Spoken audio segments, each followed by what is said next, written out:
Welcome back, my spooky children. I'm the butcher, the baker, and the human skin suit maker, Vivian Noir. That one was a good one. And joining me today are a pair of investigators that have exploded onto the scene lately with some amazing captures of evidence. Former hosts of a paranormal podcast who have shifted focus into live and on-site investigations. They currently have almost 2,000 subscribers on their channel, and I hope it's a lot more after tonight. If you're not subscribed, go do that now. Well, not now, but you watch it and then do it after the fact. Please welcome Shawn and Cody from the new Reality Paranormal. Hi, What's guys. up, y'all? What's going on, everybody? How are things? It's working. Oh my gosh. YouTube. It's a miracle. It's an early Christmas miracle. YouTube finally got their stuff together. I'm excited. Oh my gosh, yeah. It's like last minute, right? I was like, this is so 2020. This is so 2020. Like, of all nights, really? Okay. This is cute. Well, I'm liking the idea of it actually turning on just before. Yeah. Right? Like, I was like, fingers crossed. Oh my God, you guys have half an hour to think. And I started to panic. And I was like, all right, what do we do? Like, do we reschedule? Like, do we just go on Facebook and just hope for the best? And then it was like, somebody on Facebook commented, like, I think it's working for me. And I went, nice. Immediately like went to check. And I was like, okay, so it is. Thank God. Yeah, awesome. Freaking ridiculous. So how are you guys? Awesome, right? Living the dream. Yeah, we just got back from Texas. That was an amazing event. So we're kind of decompressing and getting ready for the next investigation. Yeah, we've got a private case on Friday, possibly, right? Yeah. Very cool. I do have some questions about private cases, so we will get there. Let's do that. Before we get there, we have, that is my cat in the background. I was like, what is that? Wanted to be a part of the podcast. She decided that she wanted to put her 2 cents in, apparently. So there's that. Anyways, you never know what'll happen on the live. Shut up, Luna. It's all about the raw.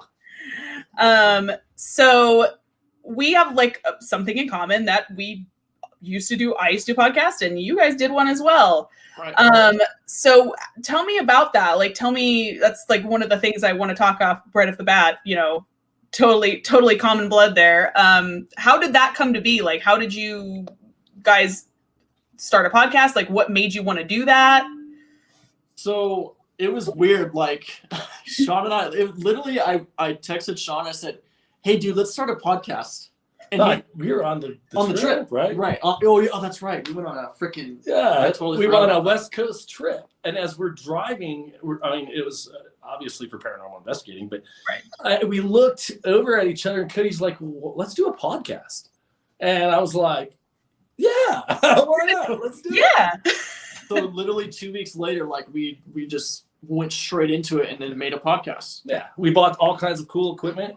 Very nice microphones you have there. Yeah, thank you. But I think that because we're so focused on just working in the paranormal field, we kind of stepped away from it. But we were just talking about it before we started, is that we really, really miss it. It's a good time. It was fun. We loved interviewing people, and I think Shawn and I have been doing this long enough that we have kind of a plethora of knowledge. In no way we're experts, but we have a lot of knowledge in different areas of the paranormal field. So Absolutely. It's great to talk about it. And amazing stories. I mean, we've had some really amazing experiences in so many different locations. And again, just working with the Haunted Side and Patrick and all these other teams, I just think that, it's easy to talk about that. That's why we're doing the podcasts. Oh, definitely. Easy to talk about.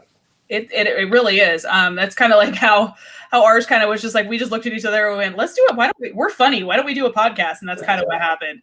Right. It's just kind of happened organically. Right. So, how long have each of you been in investigating the paranormal? Like, how long has that been a thing?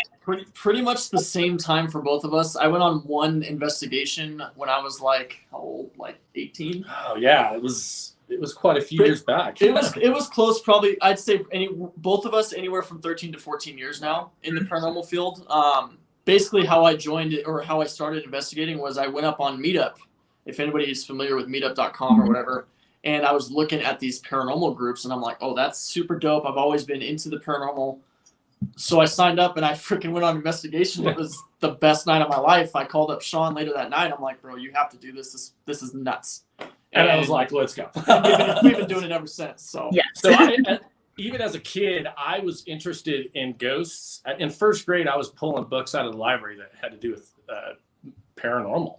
Even when I was that young, it was just something natural. Is there one singular incident that each of you can like tie it back to? Did you have something happen that you were like, I wonder what that was, or I can't really explain that? Yeah, for me anyway, a very defining moment was when I was 16. And I told everybody who listens to our podcast, they know exactly what the story is. But I was in my room with my buddy. We were playing video games. It was like 3 a.m. and we hear this. I thought it was a vacuum. And I thought my mom was vacuuming at 3 a.m. And I'm like, that's weird. That's what is she high? What is she doing? So Mom, I go walk out to the living room, me and my buddy, and nowhere to be found, but the sound's coming from the garage. So I'm like, all right, that's weird. So we approach the garage. We get close to the garage and I hear this sound coming from the other side of the door. I open it and it's my dad's leaf blower in the middle of the garage, unplugged and on, blowing. And yeah, I look at my buddy and I'm like, bro. He's like, go turn it off. I'm like, no, homie, you go turn it off. I ain't touching that. Not going near that thing. Yeah. But I had to physically go up to the leaf blower and turn the knob to the off position for it to actually turn off. It was super strange.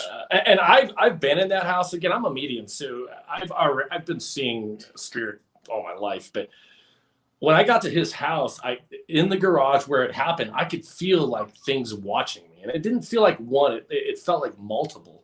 Wow! And we've done an investigation in that house actually, and did get some good evidence, right?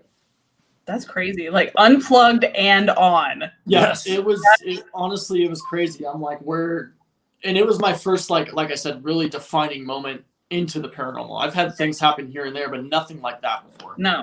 Yeah, like that's like one of those you're like, I can't even. And what's even better is you had somebody there. Yeah, it wasn't just you by yourself. It was like your friend was there, and you were like, dude, are you seeing this too? Like, do you see what's happening here? I'm just happy to nope. I will not. I will get sucked into another dimension, and then I will never be seen again. Yes. Out of the house and gone. Yeah, so how did you guys come up with the name The New Reality? That was you, bro. So I think I'm a medium, obviously. I felt like there's a lot going on in our reality, and I was like, well, we're all about bringing in a new perspective. So then I was like, the new reality, and it stuck, and here we are, new reality. There you go, and it's like one of those things where it's just like, that sounds right. Yeah. I like it, it just hits you, and you're like. Yeah, and I like it too, especially because a lot of the paranormal groups, like they have a certain like name about them, right? Like the Haunted Site, for instance, or the Dead Hours for Yours, or just all these other paranormal groups. Twin Paranormal, they have paranormal in their name. Right. What I like about it is the new reality is very broad, right? Yeah. So it's not just paranormal, even though that is our main focus right now. Like we're really into UFOs, for instance. Right. We're really into like cryptic type of stuff, Bigfoot, freaking Slender Man, all that type of stuff. So it's kind of broad and it fits into one blanket type of thing. I like it on the aspect of as well is with my mediumship, I'm always trying to explore different things. Like, I have an interest of physical mediumship. Again, that's supernatural. That's metaphysical. Yeah. So I think we both bring in this understanding and awareness. And I think that's what makes us original. The new reality is a new perception, right? It's a new perspective on supernatural, paranormal, everything in between. That's kind of our motto. Which was our motto. That's your motto. I mean, that's kind of what we were looking when we did our podcast. Which I mean, how many episodes did you guys have of your show, of your podcast? Ooh, we were on season 3. Oh, it was probably around almost 100 episodes. Probably in the 60. Yeah, 60 to 70. Probably. Okay.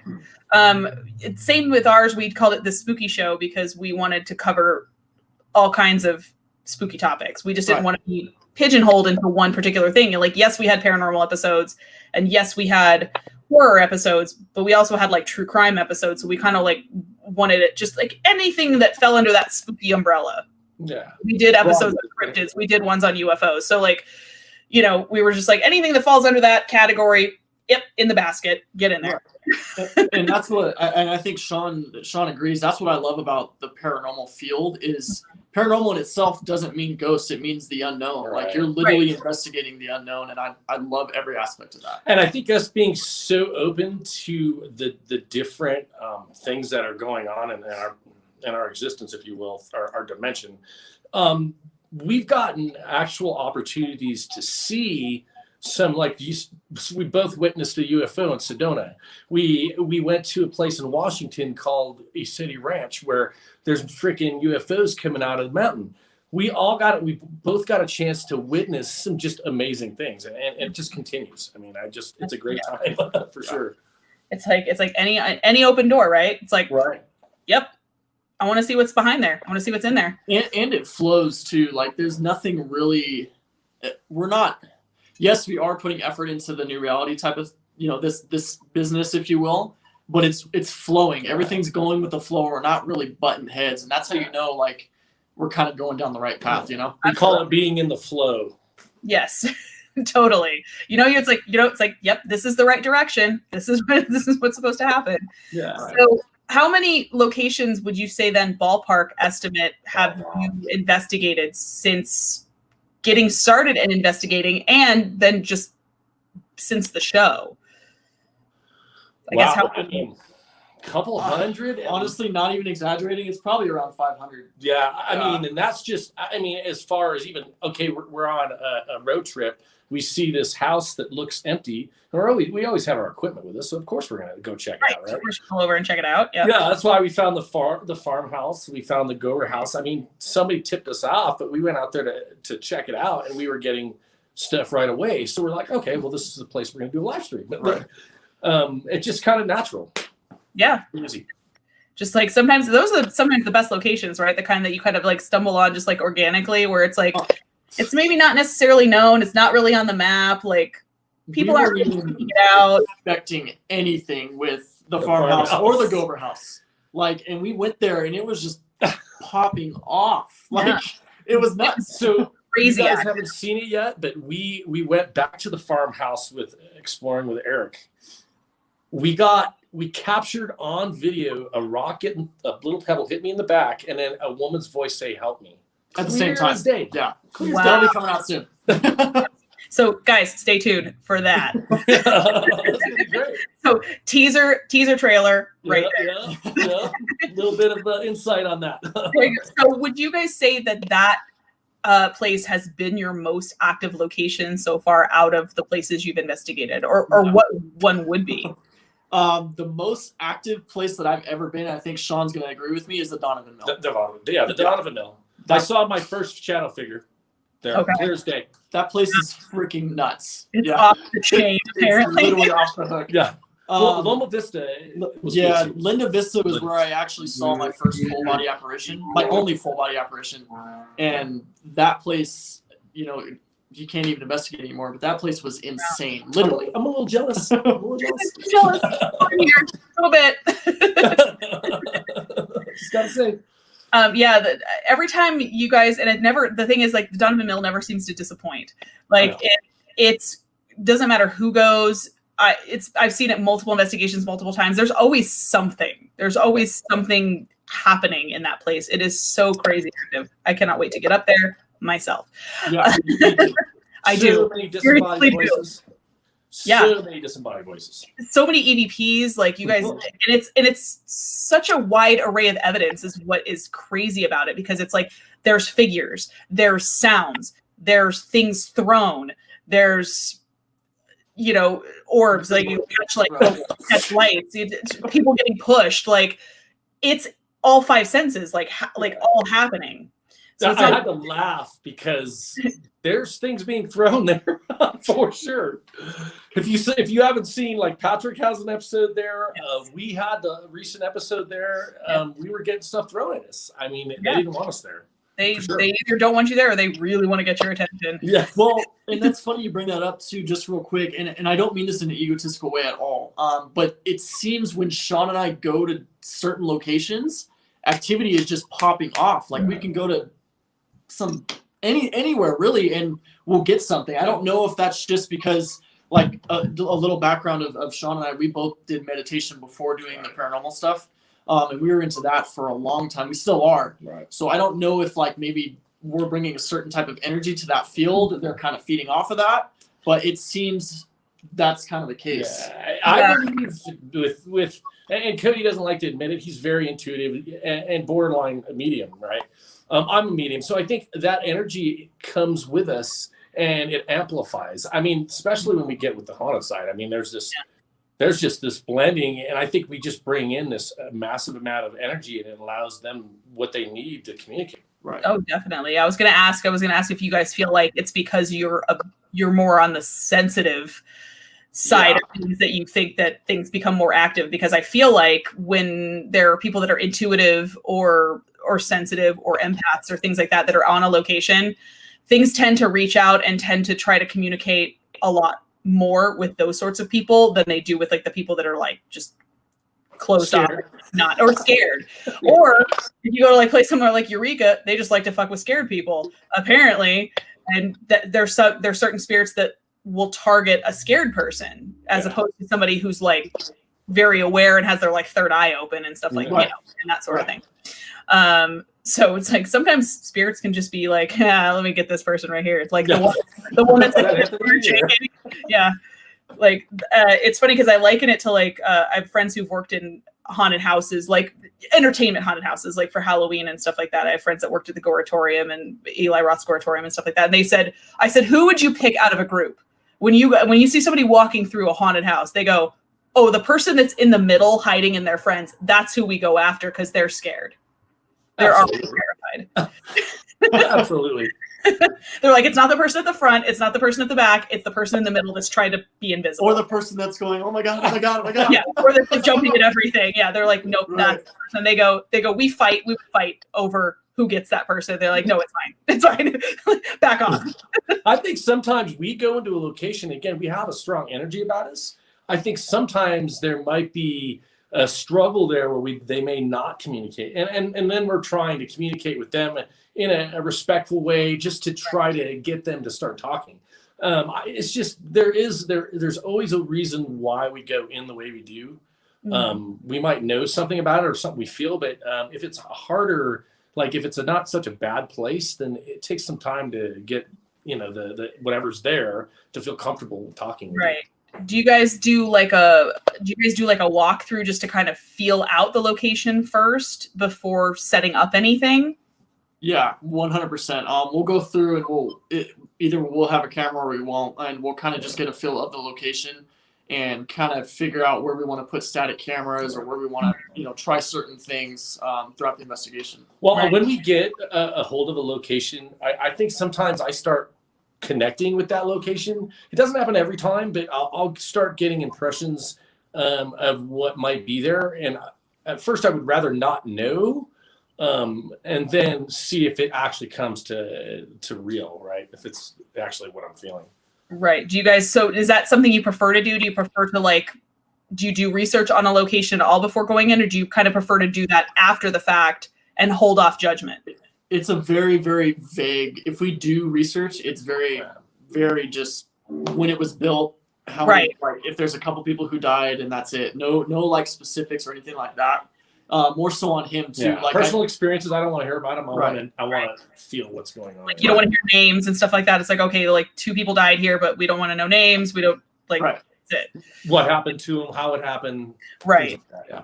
Yeah, so it's like the less information sometimes the better, because then you can verify those things, those facts, with prior knowledge. So what do you guys feel about? So what is about a stone tape theory? Like, what are your feelings on the stone tape theory? Like of things that attach to the walls themselves, like of a building or of the ground itself. It's not necessarily maybe that the building that they're in, but it was the ground that it was built on. Oh, that's native. I do get a lot of. We've been to several locations where the trauma is in the land, right? Right. Ullman House is a perfect example. When we first got there, I'm like, bro, I feel native energy and I feel it in the ground. Kind of talked to David Ullman. He's a little bit out of his mind, but No. Let's be he's way really out of his mind. Like, out of it. And apparently Zach wrote a book and said, oh, he said something similar from the event Ghost Adventures. And I'm like, I've never read the book. I don't know what you're saying. I go, that's what I feel. Well, I go down to the basement. He's got offerings that are sitting on the land where his house is. It's like, really, dude? Like, dude.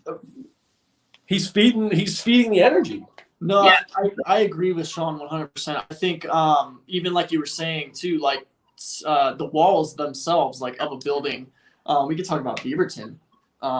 We did a private investigation, optometrist, right? Yep. And she was very attached to the building itself. The spirit, mind you, the spirit was attached to the building itself because that was her business, her bread and butter. And she did things a certain way. It was a private type of, eye doctor. Beautiful building. Building. It was her design and everything. And then she passed away. And then it seemed like whenever the new owners would try and hire new people, they would all get mysteriously sick or something to where they couldn't work. They'd have things fall off randomly and like heavy pieces of equipment too that would fall off. So I think 100%, spirits can do that. Definitely. Yeah. Attached to that location. It was really strange because we had to, establish communication with her, and we used the K2 and really just came to the conclusion that she loved her business, but she wanted to run it herself, but she couldn't. So there was a lot of communication with it. We found out, after we did and had the woman wasn't going to leave. Right. We found that she kind of listened to what we had to say, and the business owner isn't having any more problems with it. So it was kind of nice to be able to come to a compromise with a spirit. It's kind of neat. Like, hey, just so you know, like you want to do this, but you can't anymore. Right. So you need their help. you can supervise and you can watch them, but you kind of need to let them do their thing now, and then you can kind of you can watch. If you don't like what you're doing, maybe knock the book off the shelf now and again. That's what we told her. We're like, you don't have a physical body. You can't run this business on your own. You need these people's help. Do you want this place to rot and not be in business? Yeah, like I don't think you want that because obviously you loved it so much. So it's like you don't want it to fail. So awesome experience. That was really neat. That was something definitely different than what we're normally used to, but it was really neat to help them out. So you guys do private. How often do you do private residences? Lately, it's been freaking nonstop. Really? We got 4 of them. We got 4 lined up within the next, I'd say, month. It's crazy the way the privates are coming to us. And and I think this is important. I should talk about it. Sure. There's been a lot of I don't know how everybody feels about demonic, right? Shawn and I are when we go into a location where demonic is very rare. It's extremely rare, and everybody thinks like, oh my God, like I heard a knock in the middle of the night, it's demonic, and that's not the case. Yeah. It's super rare. Like I said, we've been doing this, 15 years, and I've never once come across a legit demonic case, exception of yours. Yeah.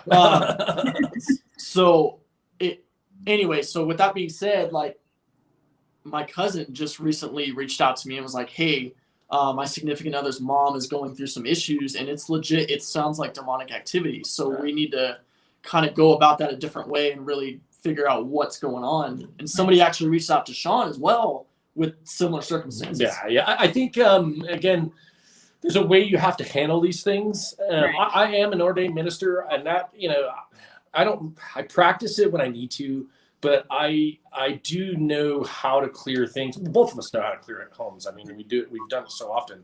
But as far as dealing with very negative, I understand it. I think that we both could bring in a very strong light energy that helps with those sort of things. Obviously, we ask for our protection, which is most right, of course.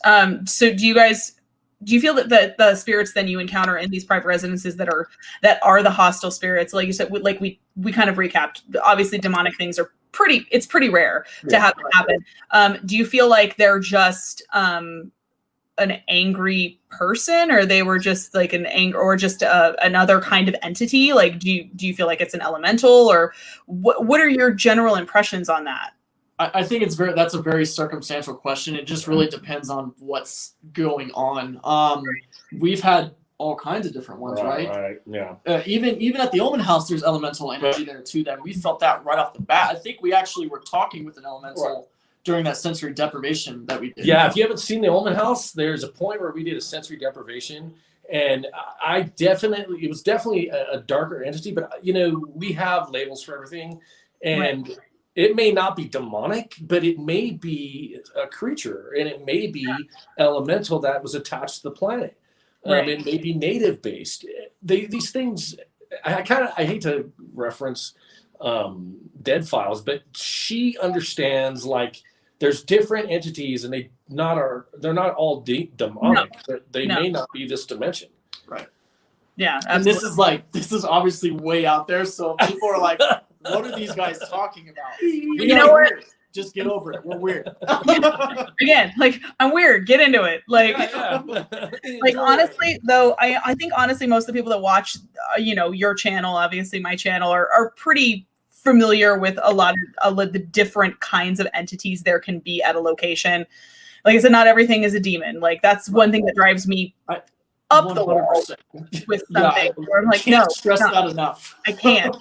Like, I really can't. I'm like, they're like, the minute something like kind of dark happens, it's like it's a demon. I'm like, no, stop. Like, stop jumping to conclusions. Like, you're really like taking, an inch and going a mile. Like, it's not really that. So obviously 2020 has been very challenging. We were talking that's all demonic. That is 2020. So like, speaking of demons, 2020.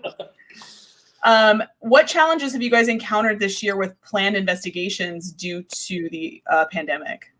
None. Yeah. Honestly, none. We kept doing our thing and not letting this. I'm not going to get into it, but we just kept doing our thing, and we didn't really let nothing stop us. The event that we just did in Texas, it was originally supposed to be in May of this year. So it got pushed back. That was really the only thing that we had to adjust, and that's about it.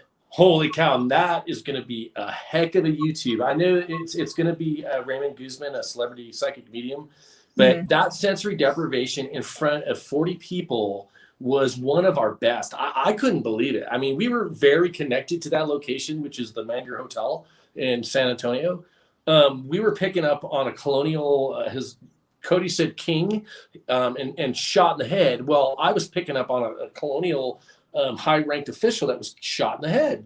And it was just, we were on spot on, and I can't wait to see that video. That is gonna be rad, you guys. Like, like excited to see that, like 100%. So it's like, I'm glad you guys haven't had that issue. I'm glad you were able to keep doing what you're doing, because like a lot of places, a lot of venues closed. A lot of places like, we can't have anyone in here, which is super fun for my job, which makes my job really hard. We've been very blessed as far as going to different locations, and Patrick's helped out a ton, with meeting Patrick and whatnot. So definitely, I think everything just lined up how it was supposed to. No, absolutely. It's like, I'm glad there haven't been a whole lot of bumps in the road for 2020. Right. Well, I think the whole COVID thing, I think, I have my own opinion on it. But I still feel like people have to run their businesses, so I want to respect what they have to, what they're supposed to do. Right. But if I didn't have to wear a fucking mask, I wouldn't. Excuse my French. Dude, I have to wear one all day at work, so that's it's not my favorite thing, but I have to do it. So it's like I hate breathing in this thing. I really hate it. I can't breathe. I really hate it. So some of the locations you have visited either have had a dark or tragic history or something. I mean, most things with time have had something tragic happen, and then let's face it. Are you concerned about spirits of these locations following you home, and what do you do to prevent that sort of thing? Concerned in the very beginning of our little paranormal endeavor, I guess you can say, when we were with a different team called Para. Way early on in our endeavors, right? First, and that was kind of a fear that I had, and then kind of when we got into it, we kind of learned how to stop that, right? Right, You want to right. talk about that? So I know that it's just real brief. We went to a cemetery, didn't even really have the idea of protecting. It was just, hey, we're gonna look at this. The team's gonna come, and all of a sudden I felt this darkness around me, and we just so happened to have a K2 on us, of course, and it was in the red. So that was the starting of a horrible thing, but it was an experience I understood. I knew that I was supposed to go through because of what we do. But it ended up being a demonic attachment. It took me 3 months of him saying, "What's wrong with you, dude? It's not who you are." But again, I think at this point we understand that you have to bring in your protection, and that may be specific to what your beliefs are. It doesn't have to be. We use Archangel Michael, who works really well for us, but not everybody has to do that. They can use their belief systems. It's just your intention is everything. Yeah. Absolutely. Yeah. 100%. I'm going to mirror what Shawn says. Intention is 100% key in everything you do. You need to have that, especially doing this paranormal type stuff. Yeah. Oh, absolutely. 100%. Like I said, whatever speaks to you. And that's always been my feel of it. Because I'm a witch and I do, magic, and I do sigils and I do spell work and stuff like that. So intention is everything behind that. Like it's, it doesn't matter how you do it, because people get lost in the weeds, right? As far as sometimes with the wording and like the ritual. And I'm like, nope, it doesn't, as long as the intention's there, like literally can just like throw a handful of glitter and like the fuck back. Yeah, boom, done. Right. As long as the intention's strong there. beings. Yeah. Our energies are strong, and we have to claim it, right? Absolutely. Like absolutely 100%. So, would you guys ever bring home an item from an investigation? No. No. Okay. So, okay. Again, that's kind of circumstantial too. So it just kind of depends on what activity is going on. We had a private investigation with our actual cameraman, Anthony. Now it's funny, I'm pointing behind me like he's right here. But Anthony he brought home a voodoo doll from. Oh my God, I forgot about that. Where was that place at? New Orleans. New Orleans, yeah. Yeah, he brought home a voodoo doll from New Orleans and had no idea what this thing was. Oh boy. Yeah, it was a horrible idea, 100%. Yeah, it's a horrible idea. But because Anthony was so new in this type of field, and he, not no evil, offense to him, but he doesn't know. Yeah. So we And actually it was like a cool souvenir. He was just like, "Hey, look, I got this cool doll." Yeah, check this out. Exactly. So we actually took it from the house, and we did a proper like land burial, and we cleared it and everything, and got rid of it for him. What was crazy about that was that because we told him, because he had got some other stuff off the internet, we're like, dude, you need to get rid of all of it. Yeah. Well, he didn't get rid of the doll. Oh no. We walked in, and I look at Cody, and I'm looking over at his closet, and I'm going, bro, there's this ugly energy radiating off of it. And he looks at me, or Anthony looks at me and him, and he goes, "Oh yeah, there's a voodoo doll in there." We're like, I was like, "Oh Jesus!" Oh, wow. Oh my God. You're like, dude, are you? Oh. What are you doing? What are you doing? I had that actually funny story. There's like the voodoo doll, like reminds me of a funny story. My aunt had gone to New Orleans. And again, people that don't know, like you said, right? Like they don't know, just it was a cool looking souvenir. So she buys this thing and gives it to my mom as a souvenir. And I can't even explain to you how I knew this, because I just look at the doll. I hadn't gotten really into like anything at that point. I was just kind of doing my own thing, and I wasn't like there. No. And it was funny because my mom goes, "Oh, your aunt brought me back this from New Orleans. It's really cool." And it's like this handmade thing. And I went, "Yeah." I turned it over. I reached to the back and I pulled a pin out of it. I had no idea how I knew that was there. And I went, "Yeah, wow. It's really cute." You might want to throw that away.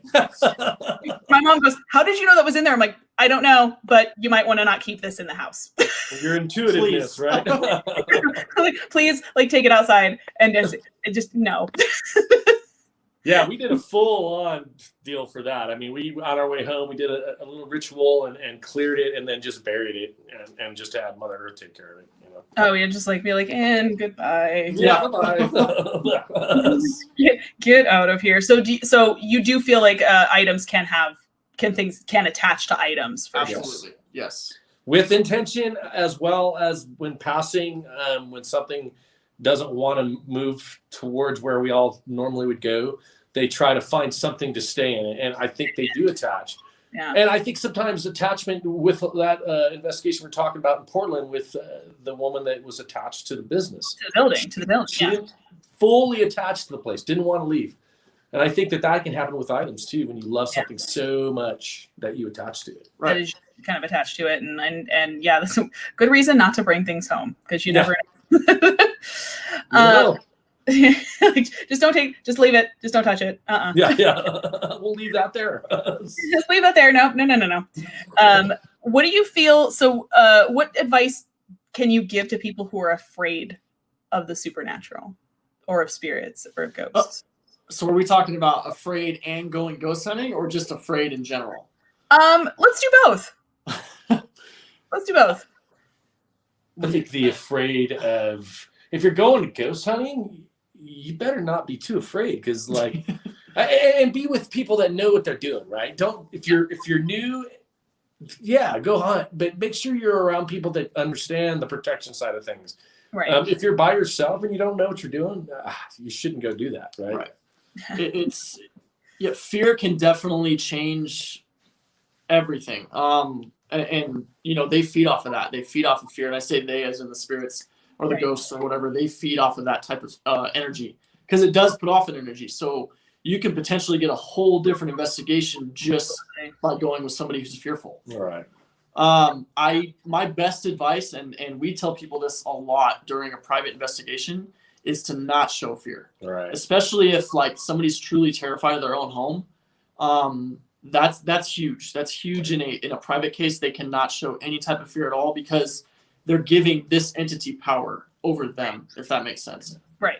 Absolutely. You unplug. It's basically, you unplug the circuit, it stops working. Right. Stop feeding into it. It can't really do any. It can't continue. So with private cases, it's different. So usually we're dealing with people that are afraid of what's in their house. Right. So we go in and try to understand it. We go investigate, and then we try to we empower them. We say, go with your belief systems, bring in prayer, whatever works for you. Because when we do a clearing, if you're not working with these practices, it tends to want to come back. Because there's a reason why it came and followed you, because it's attracted to you in some weird way or for something that you have. Yeah. So it's best to really empower your beliefs. Yeah. And help them also be brave about owning their home. So that's very true. So speaking of fear, what have your guys' most terrifying encounters been so far? Wow. Terrifying. I wouldn't use the word terrifying, really. I don't know if there's... unnerving, worried maybe would be a kind of a better term. Unsettling maybe? Yeah. Mm-hmm. Definitely seeing the full body apparition for me, that was holy cow. I've never seen anything like that, right? And I didn't think anything would top that until Big Nose Kate's, when I got zapped by this legit entity. That was definitely a little unnerving. For sure. Yeah, to witness that, I'm trying to keep a level head, and I've got him on live, right? We're live streaming, and I was worried. I'm going, something's not right, and of course, I'm going on let's take care of this. But we're still, we're wanting to capture the best, right? Yeah. I knew Cody was going to be fine. Those things happen. We take them like a grain of salt, go through whatever we needed to heal from it, and then get it on video. And document. Yeah, absolutely. So mine, I think my most, I don't even know if it's unnerving. I guess it was, and it was more supernatural. I was up in Washington. This was just before I met Cody. And again, this made me drop any expectations on what's real and what's not. I went to this place, it was called Yosemite Ranch, and they said, oh, there's fairies here, and there's UFOs, and there's a vortex over there. And this lady tells me this, and I'm going, are you out of your mind? I didn't say that, but I'm thinking that, right? So then she goes back into her office, and Cody's uncle and myself walk over to this lake that was on the land, and where they said fairies were there. Well, his uncle was on the other side of the lake, and all of a sudden I see this light show up in front of me, and it starts expanding to a 4-foot diameter, and I'm going, what the hell am I looking at? I had a camera. And as I'm yelling for his uncle, this thing starts getting smaller, and I snapped a photo of it. And it was a little body with wings. Oh, wow. Blew me away. I'm like going, oh my God, is this a fairy? Like, holy shit. Took it home 2 weeks later, it disappeared. It was gone. The file or the actual chip was gone. Oh, wow. It was crazy. That is insane. Yeah, that was the most unnerving. I'm going, okay, that changed my perspective on everything. Right, because you're like first you're like, yeah, we're okay, yeah, fairies, man. Exactly, right? And then, holy shit. Yeah, it was done. That is crazy. So what is so then on that, so piggybacking off of that, what do you feel is the most compelling piece of evidence that you can capture that you would show to somebody to pitch the case for ghosts or spirits existing? It's got to be a full body apparition. Yeah, full body. That's the holy grail, right? That's the holy grail for sure. Holy grail. That, or I would say, even that though, like something moving on its own, even that people like to be skeptic about too. It's got to be a full body apparition or shadow, 100%. Well, the Donovan Mill with catching a live stream with that chair moving with the haunted side, that was pretty ridiculous. Yeah. Just saying. That was nuts. On a live stream, that was nuts. Yeah. When when things happen like that, like on a live, it's like, there's no way like this, you can't doctor this foot. Like it's live. It's happening right now. We didn't go back and add this in. We didn't go back and pull a chair and yank things and move it around. Like, no. Can't question that. Yeah. Well, that's like the farmhouse, right? Yeah. When we were live at the farmhouse, we actually didn't even catch it. One of the fans watching the live stream caught it, but there was a legit white mass that manifested right by me. Like I pulled out my flashlight and a white mass appeared by the flashlight. It looked like it swirled up. It was the craziest thing. It was nuts. And that's on the farmhouse live stream. It was crazy. Yeah. What's really weird about that is we kept hearing things coming in and out of the entrance, and we kept hearing footsteps and voices. And he had just come from that spot coming in, and that thing showed up. It was amazing. That's insane. It's like because I don't know. There's no way, and that's what I love when those things happen, because there's like how would we have I can't. You're watching me do this right now. It's like unless I can be in two places at once. No, it's not happening. So there's a lot of cool toys out there as far as paranormal equipment. So what is your go-to or favorite piece of equipment to use? Ghost box. Yeah, the ghost box. The sensory deprivation. That's how we communicate with spirits. We have all the other cool toys and whatnot, but I think that really shows like our intuitiveness and our connection to be able to communicate with the spirit. Both of us, right? Him not hearing what I'm saying, I'm asking the right questions. I think that is by far our best piece of equipment, by far. It's a good one. So like if you were going, so money's not an object, what would you buy next? Money's not an object? A portal box. Yeah. Portal box. I would 100% buy a portal box. Yeah. And Patrick, if you're listening, and I know you are, he's listening and watching me right now. All of your crap. I need it now. Give me your stuff. Give it to me now. We know you have 5,000 of these things. Just send it over, and it's fine. It's good. Send us one of them. We know you have like 7, so it's totally fine. And the Billboard main camera evidence. We need that. We need that. Need it. Get it. Please and thank you. So on data gathering, so do you guys rely, I mean, obviously you don't rely solely on that. It does seem like you rely on a spiritual based and empathic approach as well. So is that something you feel like is the best method for investigation, is kind of the mixing of the two, or one favoring the other? I think you got to have both when you're doing this type of paranormal stuff. You definitely, you want to be validated with what you're feeling, and that's why I think Shawn and I work so well together. Is he's very in tune with what's going on spiritually, and I am too, but more so he's developed it. so he can really pinpoint what's going on. And if we can capture that on our equipment, that just substantiates everything, I think. And I think it does. It's determined on what the location's doing, right? Because sometimes it doesn't want to talk, and it tries to hide. And so then it takes, okay, come talk with us type of thing. So a lot of times the equipment doesn't work. Sometimes it does. I know we did the Manger, and we actually got a EVP and a freaking the Manger. It's ridiculous. The Manger's kind of cool. That place is cool. Yeah, it just depends. It depends what the energy's doing while you're there. Really. Oh, definitely. Because sometimes, like I said, sometimes things will just die and just stop working. I mean, how often does that happen where it's like you go to I just changed the batteries in the thing and it's dead. Every freaking investigation. Dude, so I'm going over Donovan Mill, the return of the Donovan Mill, and we have 2 cameras that the IR light kept turning on and off and on and off and on and off through 30 minutes. And I'm going, frick, man, we're getting it messed up, but we're not catching anything. Right. Yeah. And then all this stuff, and meanwhile, all this stuff is popping off and going on, and I'm trying to get the thing working. Why? Why is it not working? Corrupt. Corrupt files, everything. It's just a nightmare. Reformat SD card. Yep.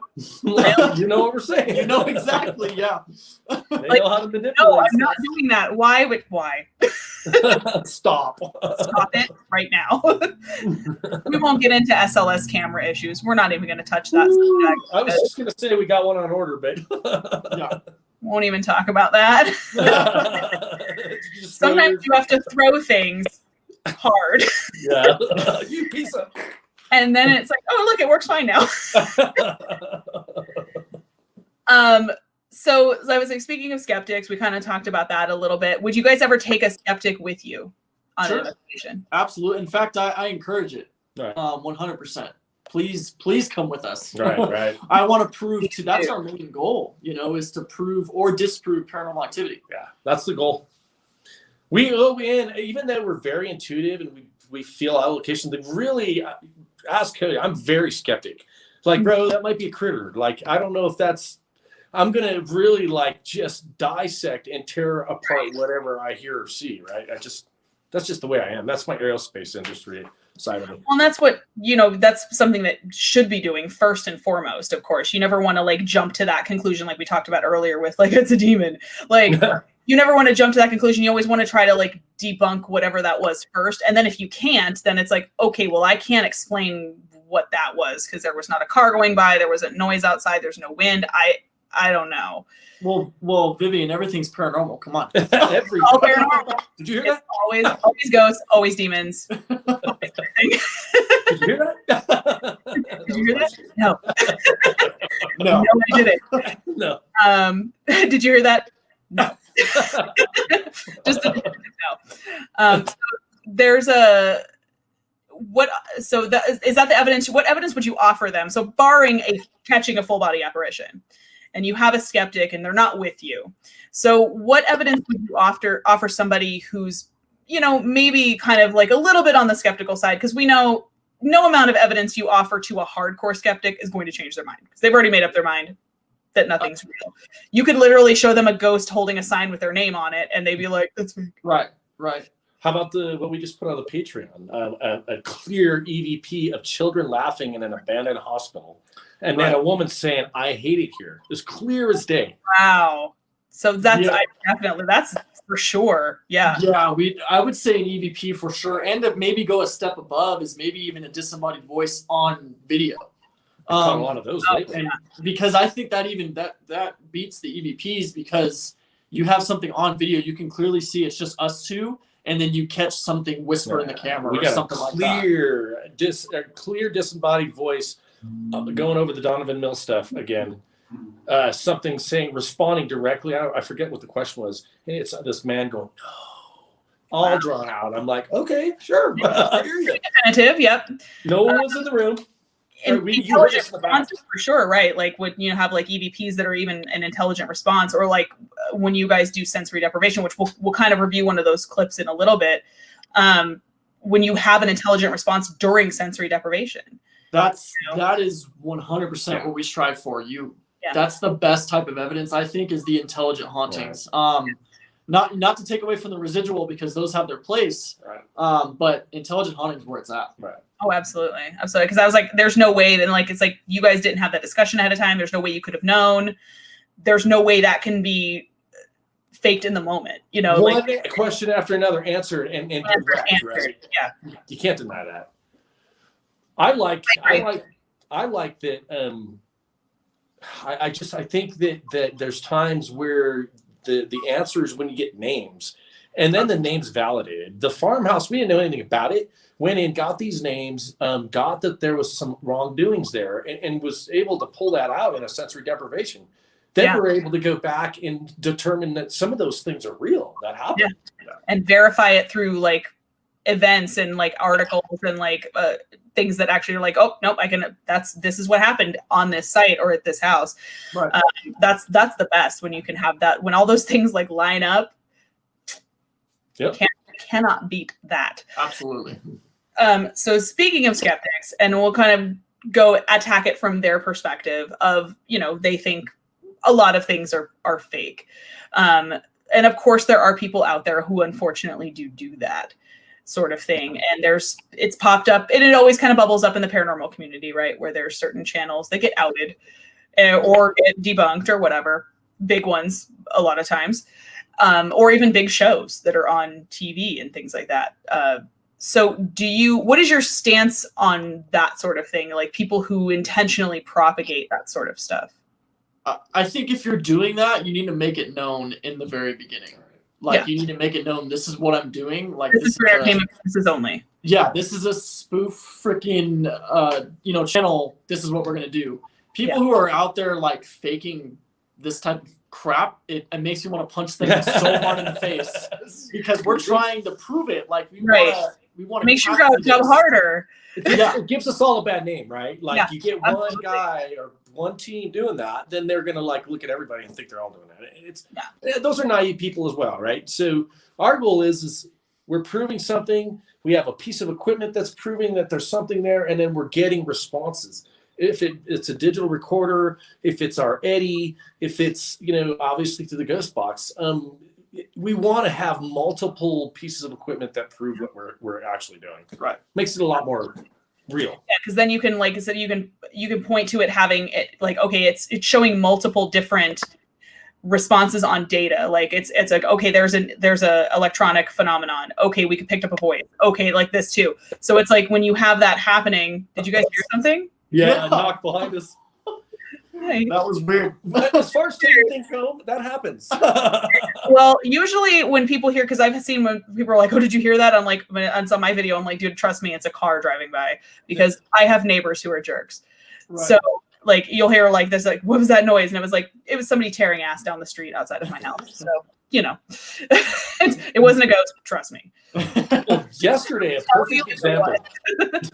We were over at Cody's house, and we're looking over. We're working our Patreon, and all of a sudden we hear a woman say, "What was it? Hello?" Yeah, hello. It was a drawn out hello. Hello, and I look at him. I go, "No one's here." He's like, "No one's here." So it was dumb. It's clear. We're all looking at our phones. Is somebody on? Or did Siri kick on? Did somebody's thing kick on? Oh, did we lose sound?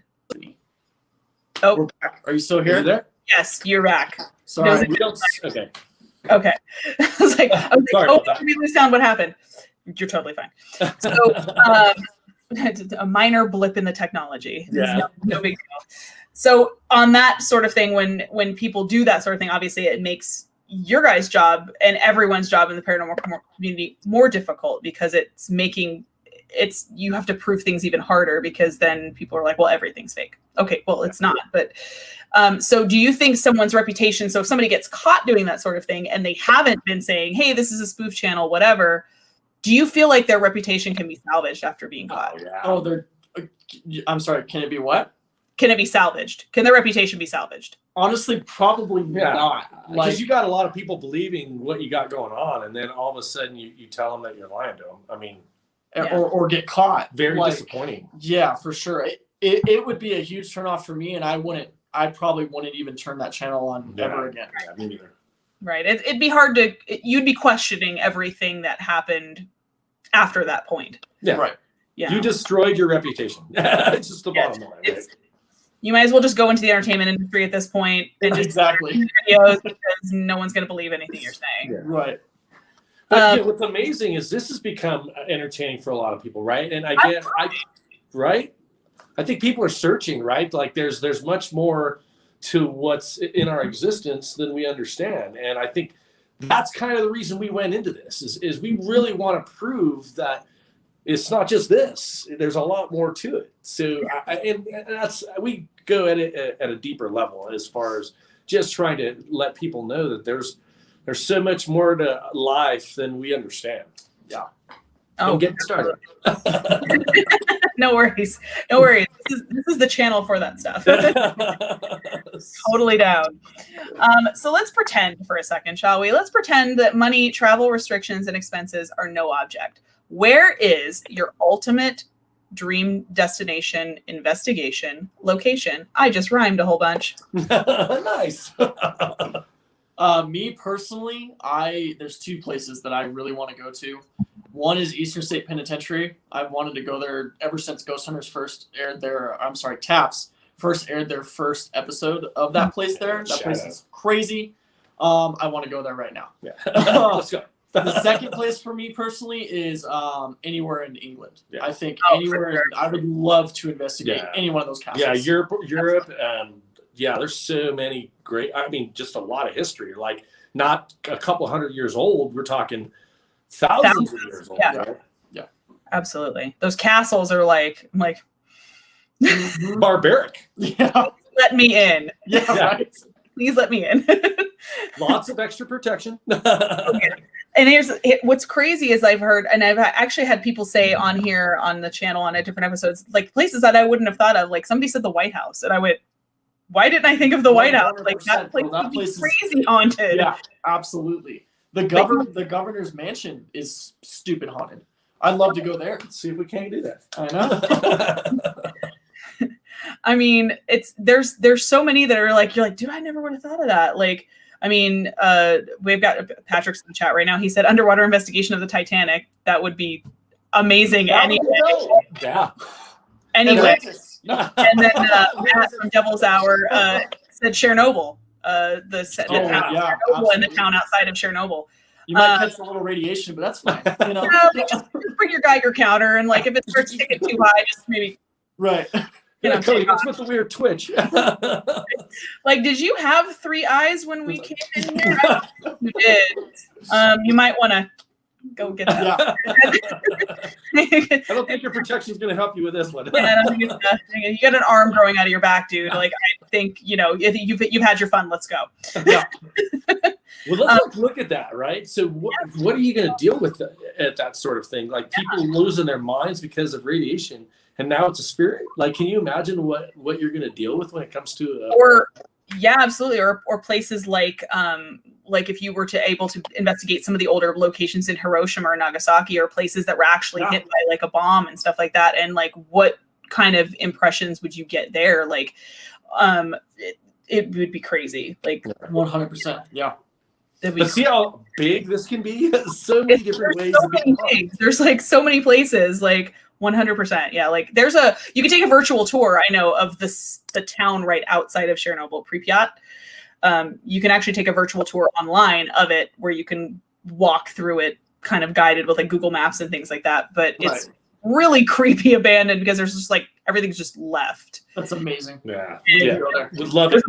Yeah. There's a bunch of wild dogs apparently that just like have the run of the place that just live there. And they have started rescuing these dogs, apparently mutant dogs. I don't know. Like, are they like legs or? Surprisingly, they don't. But they've been adopting them out to people because they've been going and getting these dogs away from this location, but they've given them out to people as pets. And I'm like, that dog is seriously going to grow tentacles and murder you in your sleep. Like, it's not even kidding. You know what that reminds me of is has anybody seen the movie I Am Legend? Like at the end where his dog just opens his like That's it right there. It's a zombie dog. And that's how I die. And that's 100%. And I've made peace with that. And that is okay. Why? Why would you do that? Why? If zombie mutant dog takes me out, then that's what it was going to happen. Yeah. That's a pretty badass way to die, too. I'm down with that. Right? Legend. So Legend right across the chest. Yeah, just right across the tombstone, because that's how I die. Attacked by a mutant dog. Eaten by mutant dog. So where are you guys investigating next? Like, what's next on the investigation agenda, if you can talk about it? Yeah, so we won't go into specifics, but we're actually going back to Virginia City. There's a couple places we have lined up, and we've talked with Patrick, and I'm sure he'll be there with us. But that's actually next, and that's going to be towards the end of November. Right. Very cool. Yeah, I mean, there's a couple cool places that we're excited about. We can't wait to get into it. To get in there, yeah. Oh heck yes. There's unfinished business in the last mill we went to. Crown Point. Yes, that place was crazy active. Like that was wildly active. Like I love those old mills and factories and stuff. Like there is so much like they're just creepy and I love the aesthetic. Yeah. But there's just so much activity that happens there as well. So it's gonna it messes with you. Amazing. Yeah. It messes with you for sure. For sure. So let's watch some clips and some evidence, shall we? Let's do it. All right. So let me go. Turn on my shares. Oh my God, my mouse. Okay. Oh, there we go. All right. So I think what I'm going to try to pull it first. So we talked about Big Nose Kate's. We did talk about that. So I'm going to pull that clip. Okay. Cody getting zapped. Pretty good. Because I was like, I was like, no way. Like, no. And then the welt on your back. I was like, what is happening? And then if you see the welt as we're looking at it in the mirror, if something presses on his back, which I'm going, what the fuck, dude? What was that? You know what it looked like? Because it was like a wide. Well, we'll show people obviously. But it looked like you got hit across the back with a belt. Yeah. With straight up like a belt. So let's take a bar right there, right? Mm-hmm. Yeah. So the electricity went through that bar. Like through the bar you were sitting against? Yeah. So behind me, you'll see it right here. Behind me is their bars like straight down, like you're in a cell type of thing. Right. It looks like a jail cell. Yeah. Yeah. I don't know if there was. So let me go. All right. What's this place called? This place. What's this place called? Big Nose Kate's. Okay. I'm ready. Okay.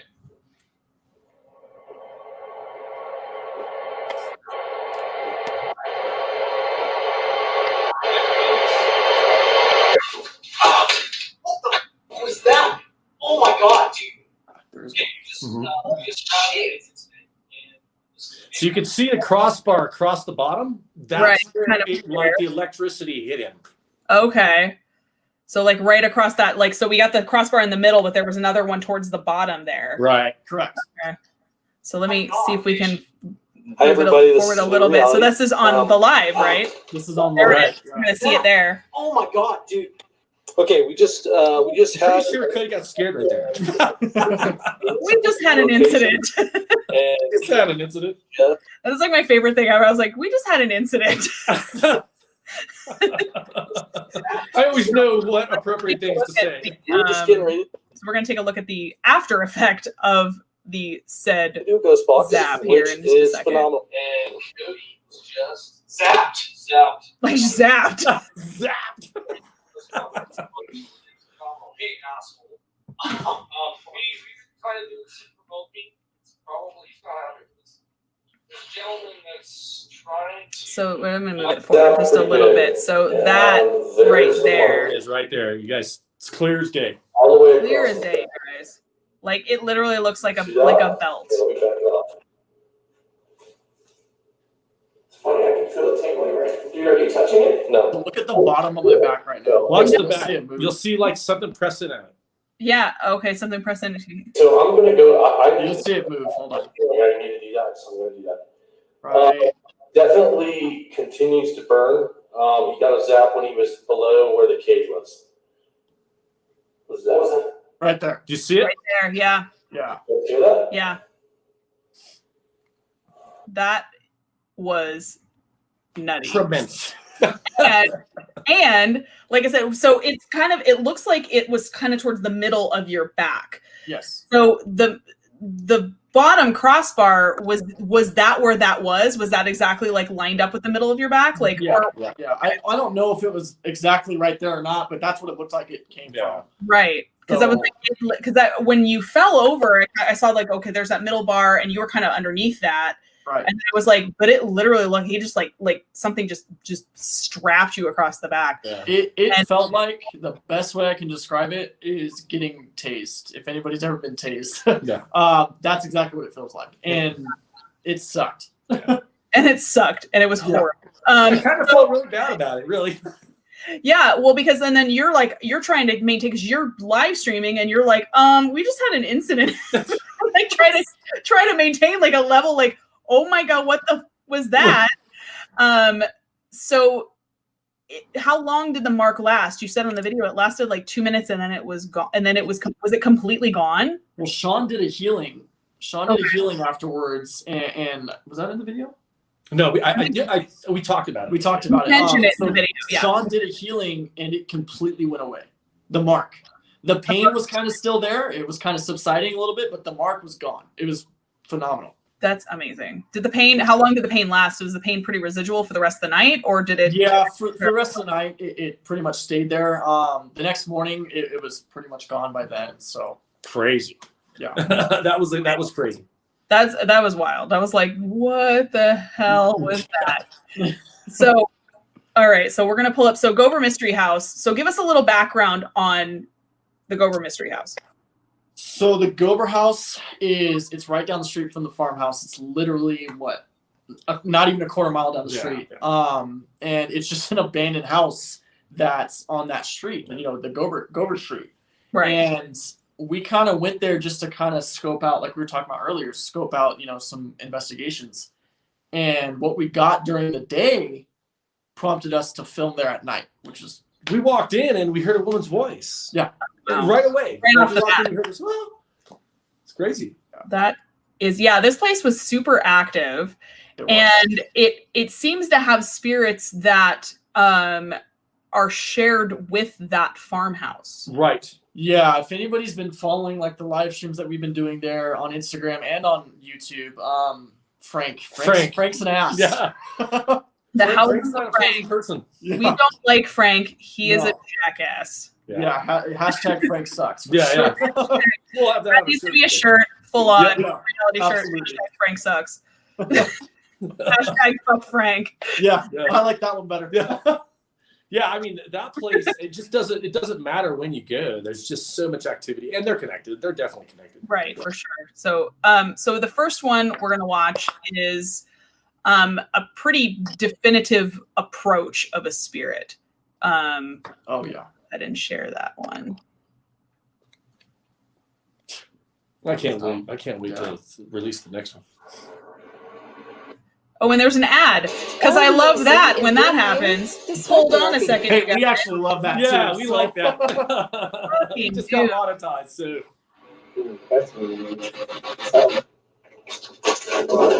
Bro, did you? Oh my God! Something just walked up. Something just walked up to us, dude. Look at that. Look at Mine too. Look. Oh my God. So, okay. Before I get another ad, which yay monetized, but okay. Screw the monetize. right now. So describe that sensation, because you guys, I mean, obviously you both turn around at the same time. Right. Did it feel like literally just something like ran up behind you? Exactly what it felt like. Something ran straight up to us, and we can feel it like our hairs were standing up. Yeah. You could feel the static. It was static all around us. Like all of a sudden it was just like something was like right there. Like right. And the Tristan, your cameraman, even goes like, oh my God. So obviously like it was definitive. It sounds like definitive steps as well. So if you're listening on headphones, you can hear like a definitive steps. Yeah. So you have the static main camera, and it actually made it more defined because it was further away, where you could actually hear the footsteps approaching quickly, like it was running. Like and that was the room that you guys were having a lot of like shuffling and Yes. noises coming from the back of that house. And it was Right. like, at first you were like, maybe it's an animal back there because something's moving. And then, you know, you did debunk the fact that it was an animal because threw something in there, nothing moved. Tom Nothing decides to throw the biggest brick he can find. He's all, yeah, just like Travis picked it up, it was like wing, and it was like, right. yep, there's nothing back there There's because nothing scurrying, nothing like. it's dead now because Yeah, it's it was. It's hanging out with the dead hour here. yes. I mean, you know, so there's that, but it was like it was amazing because the you guys just both turned like it was like the same time like what was that, like something just ran up and like said hi basically like pretty loudly. Yeah. You could feel it. You could just feel it on your body. It was crazy. Oh yeah, you guys were like there's just like hairs all on end, like it was just, and a lot of pressure in that. It seemed like you guys had a lot of like head pressure in some of those rooms. Yes. Pressure changes. And so like I said, speaking of some of the same spirits that we've seen in the farmhouse, the next clip is part of a sensory deprivation that you guys do at the end of the episode. And it's very intelligent responses and some familiar names and familiar spirits. So let's pull that one up. If I share my screen, it would be really freaking, you know.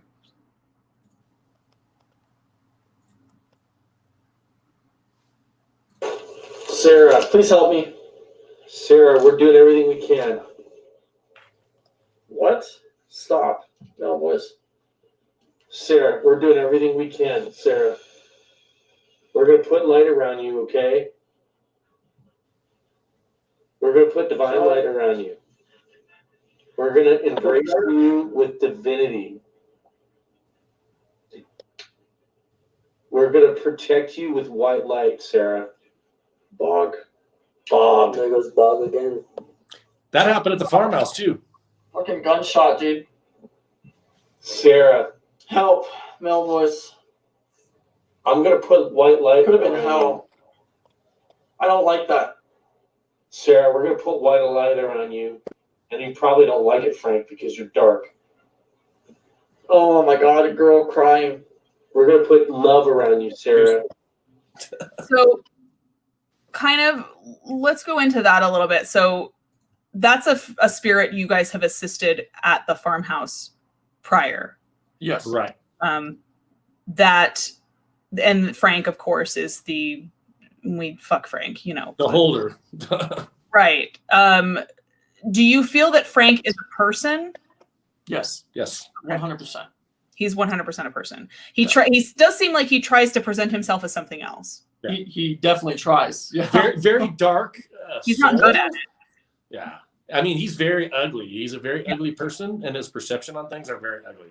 Like, he controls people, and I think he controls every entity that's there, and I think there's multiple. And I think he used to run that farm and other things. He actually, after that live stream, the last live stream we did at YouTube, he actually prompted us to use Sage after that investigation, just because of how dark it was getting. So we had to do that. Yeah. And really, it's important to do that when you're feeling the darkness, right? For sure, because he does, like I said, he does seem definitely like a darker spirit or a negative entity that's really interested in controlling whatever spirits remain behind. Right. Especially Sarah, it seems like he gets pretty particular when it comes to her. He doesn't want to let her talk. Right. I think there's something buried in the basement, and I think this last investigation we did was some of that proof. Yeah, so. That's awesome. Like, and the responses were right on. Like, they were spot on, intelligent responses. So, like, I mean, like we were talking about earlier, that's stuff that can't, like, when stuff like that lines up, it's like, why would we fake that? Like, we can't. Yeah. You can't. Like, Cody can't hear what you're asking. Right. He can't hear anything you're saying, and the responses are totally on. Like the gunshot, the crying,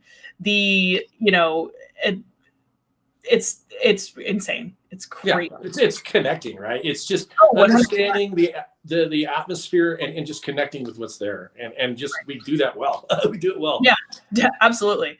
So then somebody pointed out this little clip. So this one's a really short one.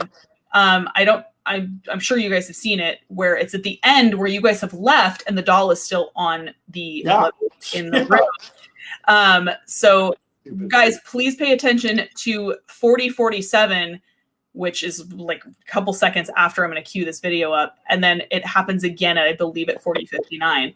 So we'll play it through, and you guys tell me what you think. If I can freaking, there we go. You think I would spend my first time doing this? You think it's my first rodeo? It's not. So pay attention to the doll's leg, you guys. Right there.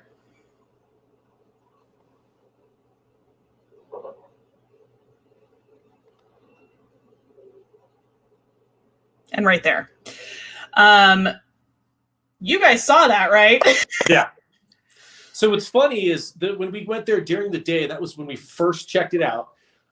We put a K2 on that doll, and we got hits on it during the day. Right. And then obviously you guys weren't in the room.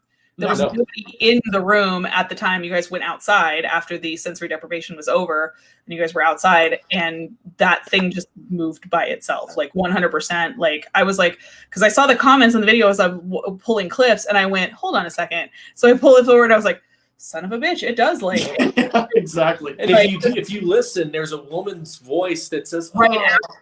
Yeah, like right following that. So let me actually share screen again, and it happens like a couple seconds right after. Right. The tab is still up, so we can. I heard that. I was like, wow. So did you guys did hear that noise from outside? Yes. Yeah. Well, you can hear us comment on it. We're go, what is that? Did you hear that? So I think that was the knock though. Right there. Yeah. Because then you come back in and you're like, what the what was that? What was that? Like you can hear you guys from outside. You're like, what was that? Yeah. So it's wild that it's like that happened twice, and then the moan happens like right after that. Right. And that's kind of like what we were talking about. We like when there's multiple stuff substantiating in one claim. Right. Oh, absolutely, 100%. Because then it's like it just all when it's different senses, when it's things like there's one thing that's audible, there's one thing that's visual, there's something that's felt. When it hits all of those senses, it's like, okay, there's no way that can just be a coincidence at that point. Unless you're not very intelligent. There's that too. You guys had a doll and you pulled the string. Yeah. No, when would we have done that? Like when? Yeah. When, Maria? Show me the receipts. Maria? That's my Karen that I use for everything. When, Maria? When? So those are the clips that I had pulled. They were some amazing evidence that you guys captured for sure. Doesn't run the gamut, but those are the ones that I found from recent investigation. Sure. Right. So let's get into some survey questions, shall we? Nice. Let's do it. So the survey questions are something I ask everyone in the tradition of Inside the Actor Studio. There are 10 questions that I ask to everyone, and nobody gets to see the questions ahead of time, but I guess you could cheat if you really wanted to watch previous episodes and you really can. But that spoils the fun. So you guys have not seen these questions, am I correct? Correct. Yeah, correct. Perfect. All right, so question number 1. Whose spirit would you want to encounter if you could choose? For me personally, my grandpa. I think as far as that's a hard question. I think I'd want to talk to somebody who was like twisted, like maybe Charles Manson. Wow. Patrick said the same thing. He's Charles Manson as well. Can you imagine? I mean, that's a definitely interesting angle. You know what's funny is I have like a 50-50. It's pretty much almost like a 50-50 mix of like people that want to talk to family members versus people that want to talk to like somebody famous. Right. Whether they're infamous or famous, like celebrities basically. So it's I get readings. I'm talking to family members all the time anyway. So you're like, that's boring. Like you're like, I talked to Uncle Joey. Yeah, we got it. Whatever. Like we've been new. What I do. Let's talk to someone famous. Yeah. So what is your best piece of advice for investigators just getting started? Go ahead. I'll say mine after. Again, like, don't go by yourself if you're new, because and find somebody that's got a little more experience. Again, because I think it's really important to have a good protection around you. But you don't need a lot of expensive equipment when you get started, right? You get yourself a digital recorder, a K2, and just get in there and ask questions and be open to what's going on around you. I would say that as well, and not everything is demonic. I just can't stress that enough. It irritates the hell out of me. It's always demons, apparently. They're my own. Oh, it's a demon. I think we had a shirt actually for our podcast. So like back when I used to do it, we had a merch store that had ridiculous amount of stuff on it. But it was like I had one. It was just like had demons on it, and it was like it's always demons is what it said on it. Always. It's always demons. So what are questions you love being asked about what you do? Why? Yeah, that's the bottom line. Yeah, I get asked this, especially at my job, all day long. Why do you do what you do? And my answer is always the same. Like I love this stuff, and I'm doing what I love and doing it with my brother. Yeah. So it's awesome to get to do that. Yeah. And share it with all you guys. We were born to do this. I believe that. Fully natural, right? Like, again, when I was young, I was looking at books that had ghosts in it. Cody and I, when we first met, it was outside of paranormal. It was when I was doing a meditation group. When I first saw him, it wasn't even at a meditation group. I asked his uncle, "Hey, who is that?" And he said, "It's my nephew Cody." And I'm like, I knew right away that I was supposed to work with him. And here we are, 15, 16 years later. So, side question outside the survey. So, do you guys believe in a past life experience? Yes. 100%. Do you guys feel like you've known each other in a past life? Yeah. Absolutely. Multiple. Eternity. Multiple lives. Are you one of those that are kind of like, you're like, yeah, I've seen you several times? Right. Absolutely. Right. Absolutely. And I think you meet people like that you really connect with. I mean, Cody's a brother to me.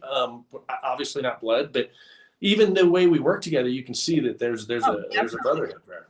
Yeah, absolutely. I believe that as well. I believe that there's people that you're close to and that you cling to in one life, you've clinged to in another life in some form or another. Yes. So what are questions you hate being asked about what you do? Man, that's a hard one. That is hard. Questions that I hate. Or I guess statements. We'll open it up too and say statements that you hate. I don't know. We've had some dumb statements on our YouTube. I feel like you all get some dumb questions sometimes. Yeah. It's not really a hate question. It's more of an annoyance. Right. Is when people say, "Oh, aren't you scared you're going to bring something home?" Like, I get that so much. How often do you guys get that question? Oh, all the damn time. Often. Yeah, and the real is it happens. Yeah. You better know how to deal with them. That's why if you're doing paranormal and you're new at it, know that there's a chance you're going to take something home. Yeah. And if you don't know how to deal with it, you shouldn't be doing it. You should not do that. Yeah, absolutely. I get called weird quite a bit too. I embrace it though. I love it. So I've been called weird all my life. I'm good with it. Yeah, I'm like, yep.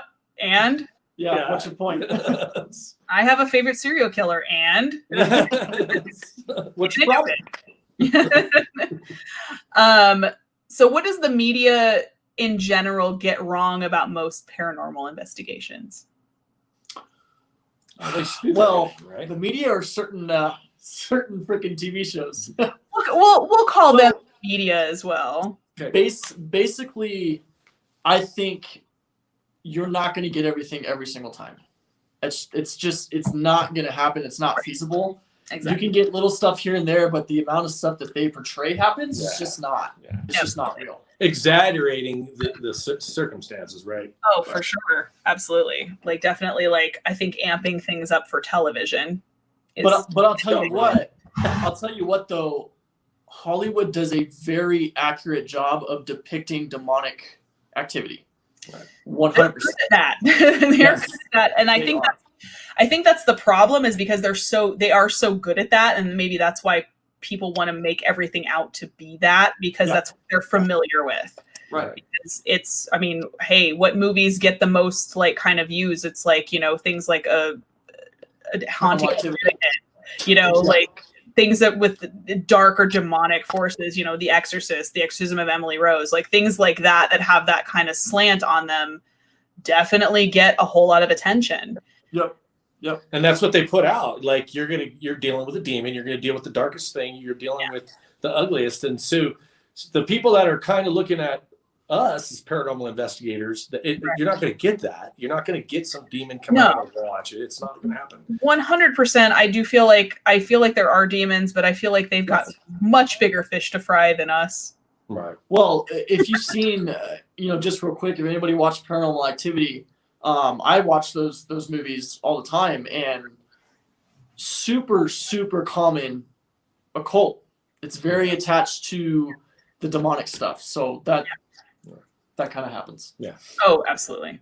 Especially if you're trying to conjure those things up. That's when you're dealing with the darker stuff. If you open the door and you don't know how to shut it. Yeah, 100%. Yes. Or you open the door and you don't know what you're opening it up to. Exactly. That kind of leads into my next question. Ouija boards on an investigation, yes or no? No. He's like, no.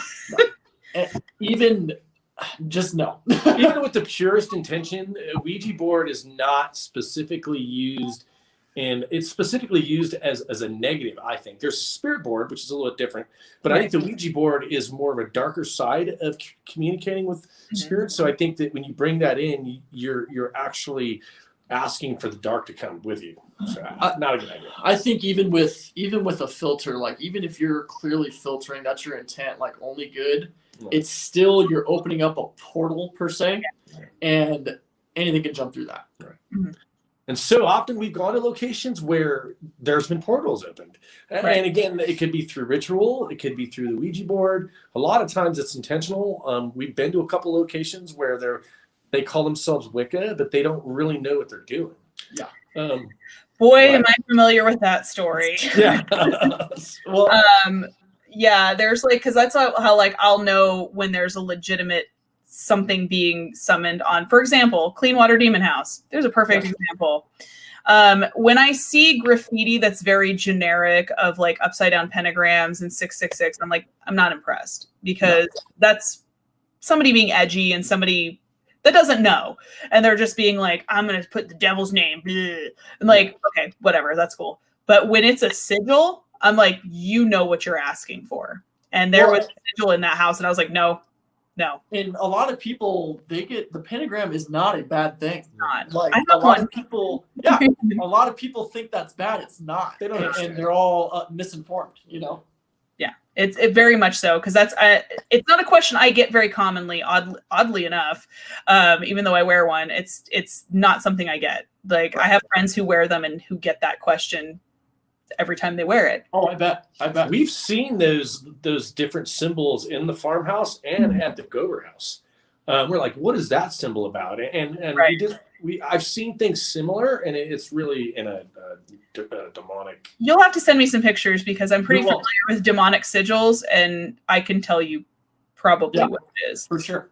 I'd be curious. Yeah, because we did actually record it on a couple of our live streams. Like, look, what's this symbol mean? And it did have a pentagram in the room as well. But I was like, what are all these? And they were by the doorway. Yeah. I mean, I know the things to look for, and that's kind of what we looked at in a previous live stream. Is like Anthony was here, Fake Jason Paranormal, and they were like, "What is this?" Like, we found this in the house, and I was like, "That's a love spell that someone tried to do, because there's pink candles, and that's not a pentagram. Like, that's not an upside down pentagram. They weren't trying to do anything weird. They were just trying to impress somebody, I think." But like, yeah, sigils, when it's a sigil, because I'm like, again, I'm not impressed with like upside down pentagrams. Like, oh, you're really edgy. Wow. Yeah. Look at you go. Yeah. Or I mean, like, if they're Satanists, fine. Like, I don't have a problem with Satanists. I don't. Like, I really don't at all. Like, I have friends who are Satanists. I love them. Right. But you know, when it's a sigil, I'm like, you know exactly what you're asking for. That's something specific. That's somebody who knows what they're doing. Yeah, absolutely. So yes, I'm curious to see those sigils that you guys found. Yeah, they're in both houses. So yeah, it'd be kind of to see if I can What do you think? catch them, or if you caught them in a still, I would like to see them. Yeah, for sure. So what is the first thing you pack when you head out for an investigation? Well, lately it's been our digital our mics, right? Yeah, we actually just got lapel mics. So I need to get them, actually, lav mics as well. Yeah, we've been getting those. Definitely get those and the camera. Like Right. we forget stuff all the time because our heads are just. Dude, we come together, it's really strange. Like the energy gets really high, and we start going. Yeah.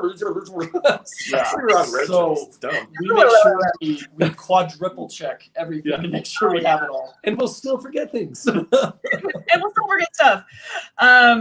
So what's the first thing you do after completing an investigation? Do you have like a ritual or something you do specifically? Like some people go eat, some people go to bed.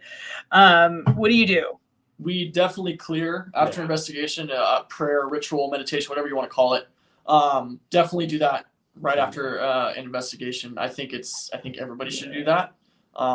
Especially going to some of the darker places. Sometimes we do white sage, sometimes we do Palo Santo.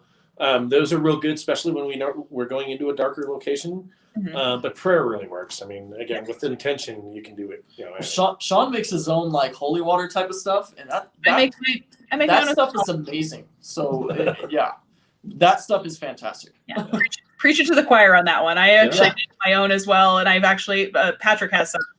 I make it for him. So yeah, it's when the intention, like we said, when the intention's behind it, like it's like the silver bullet. Absolutely. You know? Absolutely. I like to add the essential oils to it as well. Same. Herbs, essential oils. I put a crystal in there.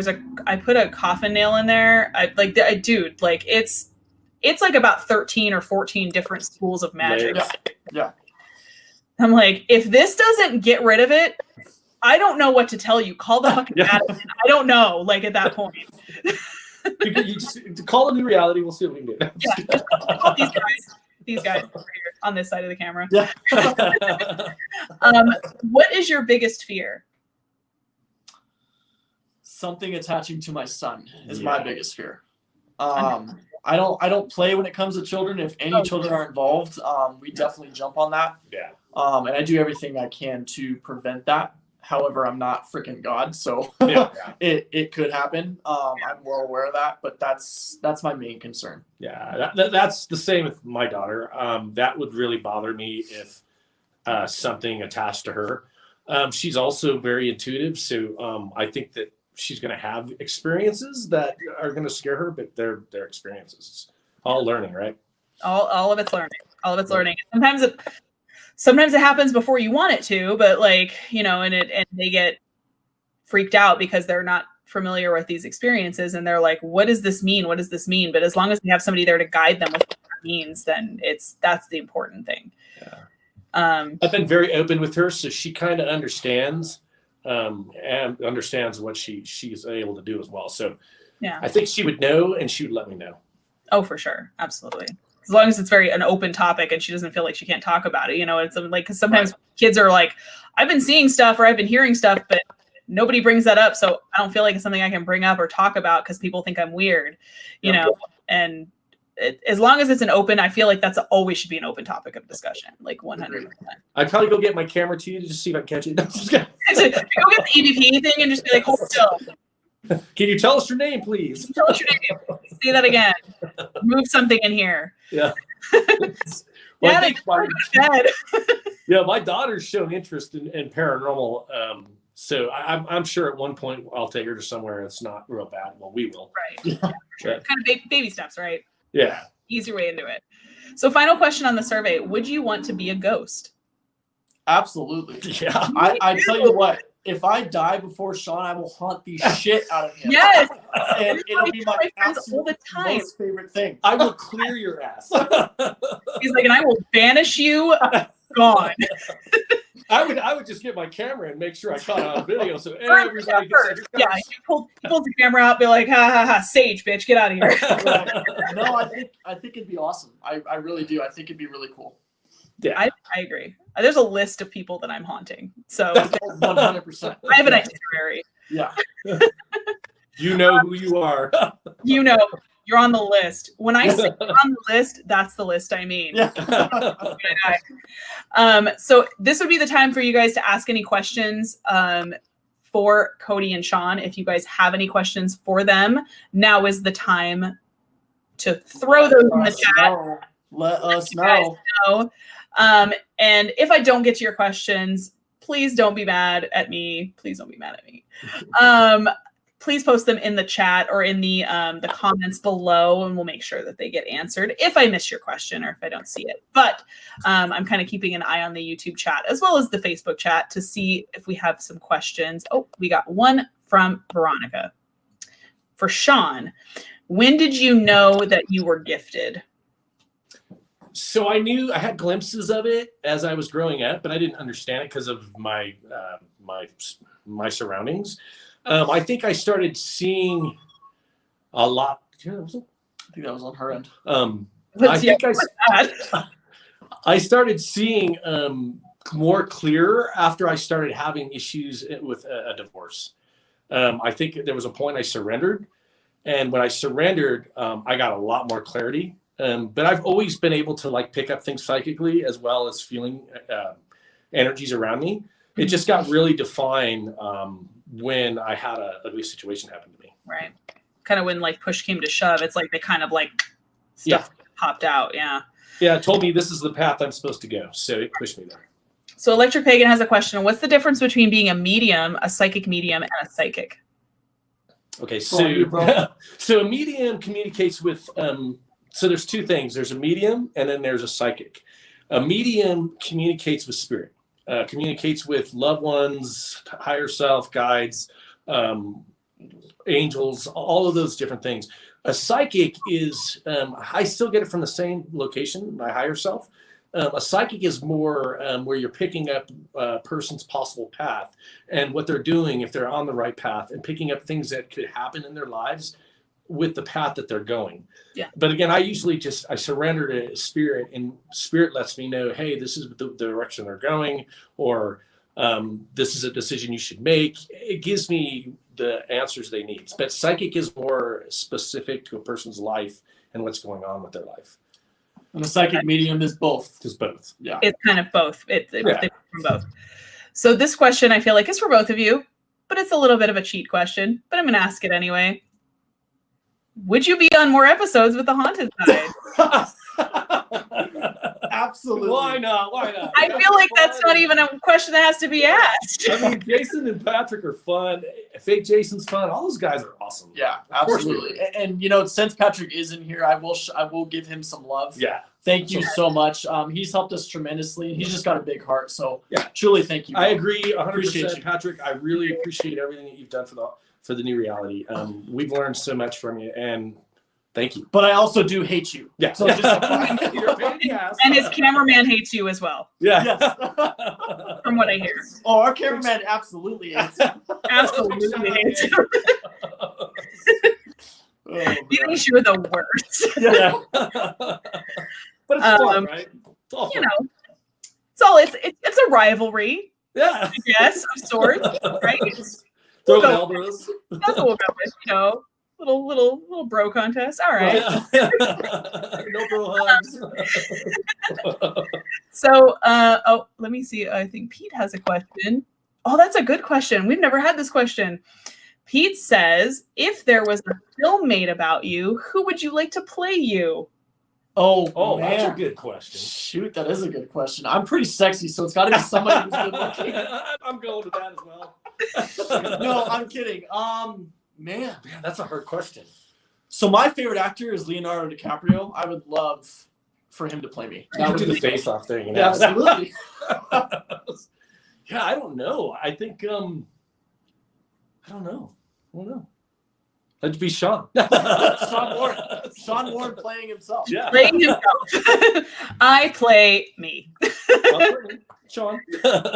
So Veronica has a question, and we kind of did answer it earlier. The paranormal experience, Cody, that made you want to become a paranormal investigator. Could you just recap it briefly? Yeah. That actually didn't make me want to become a paranormal investigator. Okay, so let's. Yeah, what's the that was experience just my first paranormal experience. What made me really want to become one is going on an actual ghost hunt. Yeah. My first ever ghost hunt, it's a place called Pasadena Playhouse in California.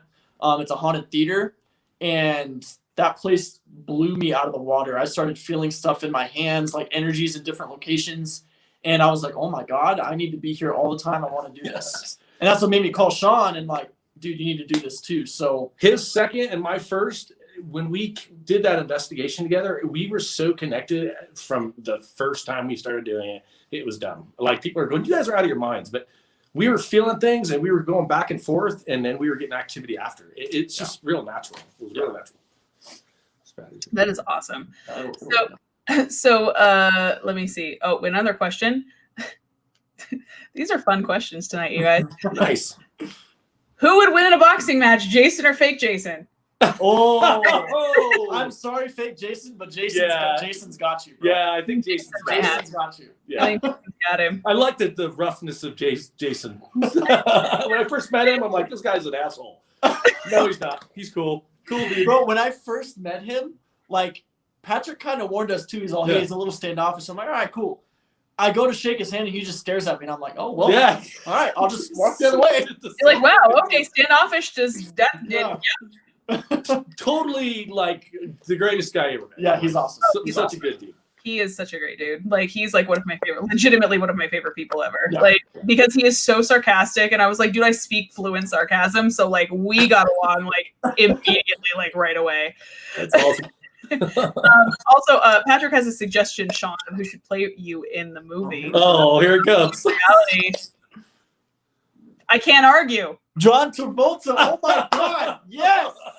I cannot argue. Absolutely. All right, cool. That's good. We'll take it. So Frank wants to know, not bad Frank. We're not talking about him. Right. No, our bud Frank. Frank wants to know who's the better kisser. I can't believe Who's the it. better kisser? Are we talking about Shawn or me, or who are we talking about? I don't know. I don't know. You come on over. We'll show you who's come the on, better baby. kisser, bud. Come on, I think baby. that's an invitation. Girl. Your place or mine. There you go. There you go. I think I was like, wow, okay. I can't believe I'm asking this question. But you know what? Wheels are off at this point. Oh, that's amazing. Veronica has a suggestion that Matthew McConaughey should play Cody. Oh, that's a super compliment. Nice. I'm down with that. Absolutely. That's not a bad. That is not terrible. I can see it. I could, yeah, absolutely. Okay, why not? Right.